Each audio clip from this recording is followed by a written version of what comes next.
Illustrator has a variety of different freehand or freestyle drawing tools that we've worked with. Now before we've used the tools, the shapes tools, and you've used all the different line tools, these kind of things. In Illustrator, the workhorse is the pen tool. The pen tool allows you to draw individual vector points as you need them. So rather than drawing off a square that has 4 at a time, this one I can tell exactly where to place a point, and then Illustrator draws that point for me. And as long as I go back to the starting point, it'll close it off. Remember to pay attention to your fill and your stroke color. Right now it's filled in with white with a stroke of black. And if I want it to be solid black, I can swap those out and get rid of that as well.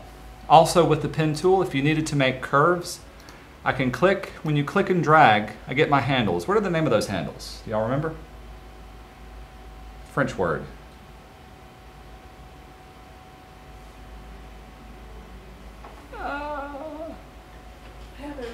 You have it written down. Bezier handles are what they're called. French mathematician, Bezier. And as long as I click and drag, I get that particular, the 2 Bezier handles from there. As soon as I click once, it'll complete the curve, but then I can start clicking again and get a straight edge.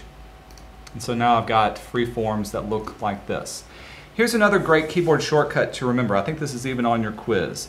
Shift-Command-A will deselect whatever you have selected. So if I've got this one selected and I wanted to deselect it, Shift-Command-A will deselect it.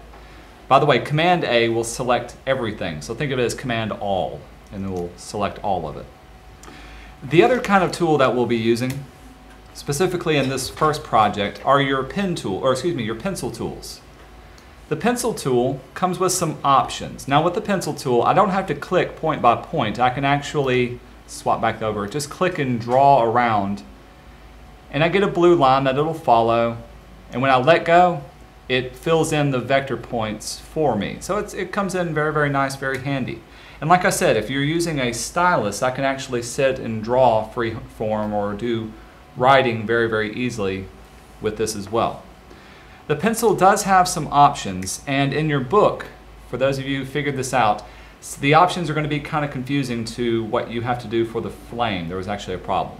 To pull up any of the options, simply double click on the tool, and here's what I've got. First of all, I've got fidelity and accuracy and smoothness. If I want a really more accurate kind of pen that will follow me, it'll give me more points, versus a smooth one will give me fewer points, but it'll look more cartoonish. And so that's kind of the difference between the two. For my style, I kind of keep mine a little bit closer to accurate. The most important ones are filling in the strokes, keeping them selected, and actually editing within a selected path. I'm going to turn this off. This is why it's going to ask you to set it up in this project. So if I draw with my pencil tool, let's zoom in so we can see what I'm working with. I'll even give myself a little thicker line. And I click and drag, it'll draw that line. And if I stop, that's where it stops. So if I start again, it'll start a whole new line. And I can actually draw these off as well. Now I showed you guys a method for connecting these lines. Right now I've got 4 different lines. How can I connect each one of them? Direct selection, that's one way of doing it. What do I do with my direct selection tool? Select each finger point and drag them the way you want them. There you go. Select it and I can drag them, connect them together, say right there. Is that really connecting them though?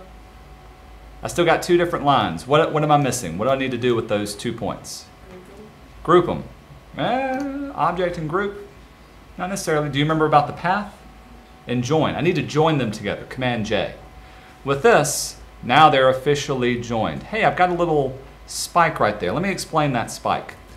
Whenever you've got 2 different points close together, Illustrator is going to try to fill in that line. This line is called a mitered joint, and you can see how it's kind of jutting off right there. If you ever get these kind of points, it's simply a matter of using your direct selection tool and just moving them and straightening them out of the way this way. And so now kind of smooths it over. Pretty cool? Another way of doing it, and I'll actually use another tool, is the smooth tool. With this one, it looks kind of like a paper stump, and if you've ever done some drawing, you okay? Thank you for having to top on that. Very good. The smooth tool, I can actually click and drag over a line and smooth it out. So if I've got some straight lines, let's see, I don't have too many straight lines, I can go over them and redirect them and it will smooth out a particular line. Let's say what, let's add on to this one. Click. So if I've got something like that, grab my smooth tool and I can start to, in a couple of clicks, round it over, smooth out that particular side. The other thing I can do, rather than selecting the individual points, go ahead and select all of the lines. And you can see where they're broken at. If I do the object, path, and join, it'll automatically join them up together as well. So that's the quick way of joining those that way. Here's the second thing that the book is failing to mention. I'm going to open back up my pen tool options, pencil tool options. In addition to keeping it selected, I'm going to choose to edit within the selected paths. What it's going to allow me to do is add on to whatever I have selected as well. And the within, we'll keep it at that for now. Now when I draw a line, it stays selected. And if I get close in, watch my cursor change. It's got a little star next to it. If I get closer in, it changes to a line.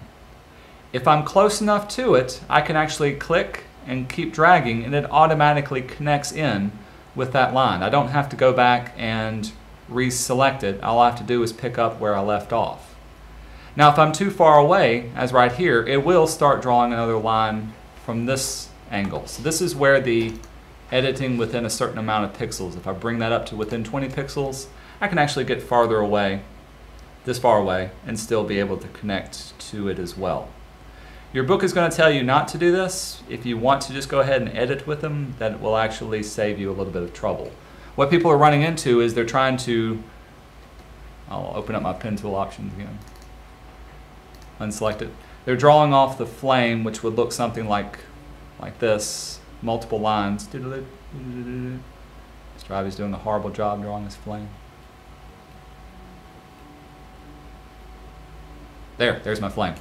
I did it in multiple passes, and so now I've actually got to go back and I've got to join them together, path and join, in order to get what I need. Remember, I've also got to deal with those anchor points. Versus if I had edited within a selected path, I could actually just keep drawing, and even if I stop, I can continue drawing and work on with those paths as well. Pretty cool?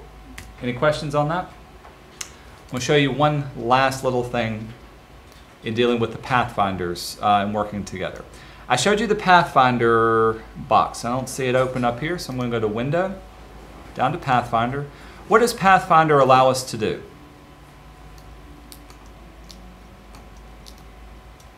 What's the purpose of Pathfinder?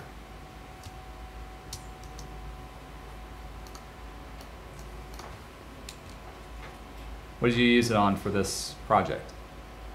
You can separate shapes. Separate shapes, that's part of it. What else can you do with it? This is your wake-up question. If I've got this selected and I click on this Pathfinder, what's it going to do to all these different shapes? Make them one shape. Make them one shape. It's going to unite the shapes. So you can separate them or you can combine multiple shapes into one solid shape as well. There's another tool, and this one gets into the next project, that kind of takes the guesswork out of what you're going to see. Like if I chose this one and I clicked on this button, well, it's only going to work with the topmost objects, and so I get that. What if I wanted to choose very specifically which I wanted to keep and which I didn't want to keep? That's where this tool comes in. This is our Shape Builder tool. With this tool, it looks like a selection tool. Whenever I click and drag, notice that it will highlight the shapes that I have selected. And when I let go, it will combine those particular shapes. It'll actually combine and unite exactly what I need.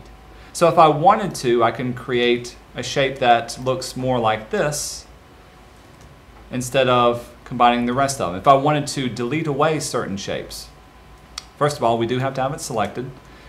I can hold down my Option key. Notice when I get my Option key, my cursor changes to a minus. If I wanted to get rid of this one, click and drag over it, and it will erase away that particular line. So the Shape Builder tool does a lot of what this does, but it allows me to select specifically the lines or the shapes that I do or do not want to keep, so I can build exactly what I need. Pretty cool? So if this will help you out, specifically working with some of the more complex logo builds or complex different areas, that's one thing you can do. It also works for fill colors. So if I change these all to fills and I wanted to erase away just the center portion of this, now I've got that particular one all within one particular tool, and I don't have to worry about expanding or ungrouping and working with these. I can move these around once they're undone that way. Neat. What questions do you have? Anything you need to see twice? Y'all awake? Okay. I'll stop recording.